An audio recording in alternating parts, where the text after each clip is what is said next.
নমস্কাৰ এই মুহূৰ্তত আহি পৰিছে আজিৰ কেইবাটাও গুৰুত্বপূৰ্ণ খবৰ। পিএম কিষাণৰ 20 নম্বৰ কিস্তিত 2ৰ পৰা 4,000 কোটি টকা প্ৰদান কৰা হ'ব। কেন্দ্ৰ চৰকাৰৰ ফালৰ পৰা পিএম কিষাণৰ 20 নম্বৰ কিস্তিৰ তাৰিখ ঘোষণা হ'ল। এইমাত্ৰ দেশৰ কোটি কোটি কৃষকৰ একাউণ্টত 2,000 নহয় 4,000 কোটি টকা প্ৰদান কৰা হ'ব। 9.7 কোটি কৃষকৰ একাউণ্টত চৰকাৰৰ ফালৰ পৰা প্ৰদান কৰা হ'ব পিএম কিষাণৰ ধনৰাশি। এতিয়াই চেক কৰক আপোনাৰ বেংক একাউণ্ট। নতুন তাৰিখ ঘোষণা কৰা হ'ল। লগতে লাখ লাখ মহিলাৰ একাউণ্টত চৰকাৰে প্ৰদান কৰিব 10,000 কোটি টকা।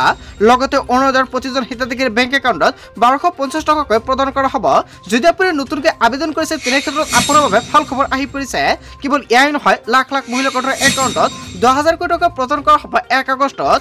অতি শীঘ্ৰে এইকেইটা কাম গুৰুত্বপূৰ্ণ কাম কৰি লওক। লগতে কেইবাটাও ৰাজনৈতিক খবৰৰ লগতে অৰাজনৈতিক খবৰ যুগুত কৰা হৈছে আজিৰ দিনটোত। গোটেই অসম তথা ভাৰতৰ বিভিন্ন প্ৰান্তৰ পৰা যুগুত হৈছে কেইবাটাও ডাঙৰ খবৰ।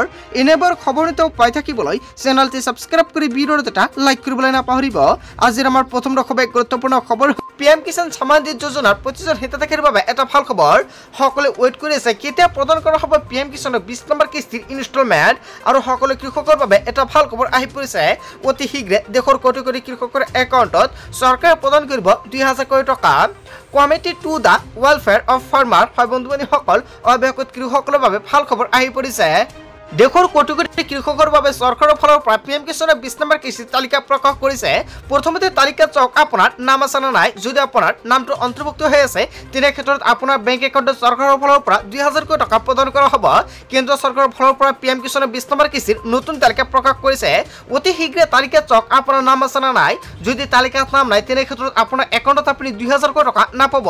যিকেইটা কিস্তি লাভ কৰিছে সকলোখিনি কিস্তি ঘূৰাই দিব লাগিব চৰকাৰক।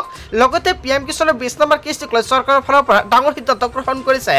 9.7 কোটি কৃষকৰ একাউণ্টত চৰকাৰে প্ৰদান কৰিব 20 নম্বৰ কিস্তিৰ ধনৰাশি। প্ৰায় 22,000 কোটি টকা কৃষকসকলৰ একাউণ্টত পোনপটীয়াকৈ প্ৰদান কৰা হ'ব। সকলোৱে ৱেইট কৰি আছে পিএম কিষাণৰ 20 নম্বৰ কিস্তিৰ ধনৰাশি কেতিয়া প্ৰদান কৰা হ'ব। হয় বন্ধু-বান্ধৱীসকল, 2 আগষ্টত দেশৰ কোটি কোটি কৃষকৰ একাউণ্টত কেন্দ্ৰ চৰকাৰৰ ফালৰ পৰা 2,000 কোটি টকা প্ৰদান কৰা হ'ব। সকলোৱে ৱেইট কৰি আছে। অৱশেষত ভাল খবৰ আহি পৰিছে। আজিৰ ভিডিঅ'টো সকলোৱে বেছিকৈ শ্বেয়াৰ কৰি দিব, কিয়নো পিএম কিষাণৰ 20 নম্বৰ কিস্তিক লৈ যিহেতু সকলোৱে ৱেইট কৰি আছে। চ' বন্ধু-বান্ধৱীসকল, অতি শীঘ্ৰে যদি আপোনাৰ বেংক একাউণ্টৰ লগত আধাৰ কাৰ্ড লিংক কৰে অতি শীঘ্ৰে লিংক কৰাই ৰাখক। যদি আপুনি ই-কেৱাইচি কৰা নাই অতি শীঘ্ৰে ই-কেৱাইচি কৰক। কেৱল এয়াই নহয়, যদি আপোনাৰ মাটিৰ নথি পত্ৰ কিবা সমস্যা হৈ আছে তেনে ক্ষেত্ৰত অতি শীঘ্ৰে আপুনি সমাধান কৰক, অন্যথা আপোনাৰ একাউণ্টত আপুনি টকা নাপাব। কেন্দ্ৰ চৰকাৰৰ ফালৰ পৰা এইকেইটা কাম কৰিবলৈ আহ্বান জনাইছে। অন্যথা আপোনাৰ বেংক একাউণ্টত টকাটো প্ৰদান কৰিলেও আপোনাৰ একাউণ্টত টকাটো নোসোমায়। আজিৰ ভিডিঅ'টো সকলোৱে বেছিকৈ শ্বেয়াৰ কৰি দিব। তাৰপিছত অসমবাসী ৰাজুতলৈ আমাৰ পৰৱৰ্তী খুবেই গুৰুত্বপূৰ্ণ খবৰ, লগতে ডাঙৰ খবৰ। ঘৰে ঘৰে আহি গ'ল নটিচ।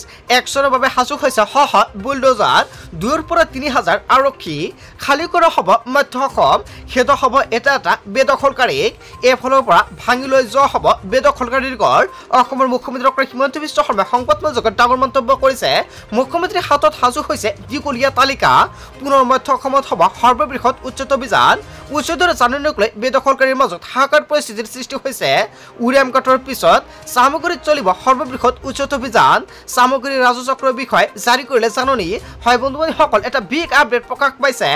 খটৱাল মৌজাদাৰ বেলগুৰি কোৱাচাৰী গাঁও ইছামতৰ 3 নং দাগ আৰু 3 নং দাগৰ অংশ 528 আৰু 506 আৰু 505। কেৱল এয়াই নহয়, 604 নং চৰকাৰী গ্ৰেজিং ৰিজাৰ্ভৰ মাটিত চলিব উচ্ছেদ অভিযান। শীঘ্ৰে বেদখলকাৰীক আঁতৰি যাবলৈ নিৰ্দেশ প্ৰদান কৰিছে প্ৰশাসনৰ তৰফৰ পৰা। নিৰ্দিষ্ট সময়ত আঁতৰি নগ'লে ভাঙি পেলোৱা হ'ব ঘৰ দুৱাৰ। সকলোৱে সাৱধান হওক, অন্যথা পৰিব ভয়ংকৰ বিপদত। আজিৰ ভিডিঅ'টো সকলোৱে বেছিকৈ শ্বেয়াৰ কৰি দিয়ক। তাৰপিছত অসমবাসী ৰাজুক জনাইছো আমাৰ পৰৱৰ্তী খুবেই গুৰুত্বপূৰ্ণ খবৰ, লগতে ডাঙৰ খবৰ। আপোনাৰ ঘৰত অচিনাকি মানুহ সোমাইছে নেকি? আৰক্ষীক খবৰ দিয়ক, লগে লগে হ'ব একশ্যন। সন্দেহজনক লোকক লৈ মুখ্যমন্ত্ৰী ডক্টৰ হিমন্ত বিশ্ব শৰ্মাই ডাঙৰ এলানি ঘোষণা কৰিছে। প্ৰথমতে এঘৰ আহে, দুঘৰ আহে, ইয়াৰ পাছতে জ্ঞাতি কুটুম মাতি গাঁও পাতে। আপোনাৰ গাঁও বা অঞ্চলত যদি খালী ঠাইত কোনোবাই ঘৰ সাজিছে তেনে ক্ষেত্ৰত আপুনি লগে লগে দিয়ক অভিযোগ। সন্দেহজনক লোক দেখিলেই অলপ পলম নকৰি দিয়ক আপুনি অভিযোগ। আপোনাৰ ঠাইৰ সুৰক্ষাৰ দায়িত্ব আপোনাৰ হাতত আছে। সকলো ৰাইজ দল সংগঠনলৈ ডাঙৰ বাৰ্তা দিছে অসমৰ মুখ্যমন্ত্ৰী ডক্টৰ হিমন্ত বিশ্ব শৰ্মাই। বেদখলকাৰীক উচ্ছেদক লৈ মুখ্যমন্ত্ৰী ডক্টৰ হিমন্ত বিশ্ব শৰ্মাৰ কঠোৰ সকিয়নি। তাৰ পিছত অসমবাসী ৰাজ্যক জনাই আমাৰ পৰৱৰ্তী খুবেই গুৰুত্বপূৰ্ণ খবৰ লগতে ডাঙৰ খবৰ ৭ জুলাই দেওবাৰ নাথাকিব বিদ্যুৎ উৎকট গৰমত বিদ্যুৎ কৰ্তনক লৈ জাৰি কৰা হৈছে জাননী দেওবাৰে পুৱা ৬ বজাৰ পৰা নাথাকিব বিদ্যুৎ সেৱা পুৱা ৬ বজাৰ পৰা ৮ বজালৈকে নাথাকিব বিদ্যুৎ বিজনী উপসংমণ্ডলৰ অধীনৰ সমগ্ৰ এলেকাত নাথাকিব বিদ্যুৎ সেৱা আজিৰ ভিডিঅ'টো সকলোৱে বেছি বেছিকৈ শ্বেয়াৰ কৰি দিয়ক আৰু আজি সকলো মোবাইল ফোন চাৰ্জ দি ৰাখক অন্যথা আপুনি পৰিব ভয়ংকৰ বিপদৰ সন্মুখীনত তাৰ পিছত অসমবাসী ৰাজ্যক জনাই আমাৰ পৰৱৰ্তী খুবেই গুৰুত্বপূৰ্ণ খবৰ লগতে ডাঙৰ খবৰ বিহাৰ ধুবুৰী বেংগালুৰুৰ মানুহে ভৰি পৰিছে উজনি অসমৰ মুখ্যমন্ত্ৰী ডক্টৰ হিমন্ত বিশ্ব শৰ্মাই সংবাদমেলযোগে বিস্ফোৰক মন্তব্য কৰিছে কিন্তু সঁচাকৈ ক'ৰ পৰা আহিছে আৰম্ভ হৈ গ'ল এনকুৱাৰী হাতত তালিকা লৈ অসমৰ মুখ্যমন্ত্ৰী ডক্টৰ হিমন্ত বিশ্ব শৰ্মাই ক'লে য'ৰ পৰা আহিছে সেই স্থললৈ যাব লাগিব মুখ্যমন্ত্ৰীৰ নিৰ্দেশত এইবাৰ ঘৰে ঘৰে দিয়া হ'ল নটিচ এঘৰ মানুহে ৫০ৰ পৰা ২০০ বিঘাকৈ মাটি লোৱা মই নিজে দেখিলো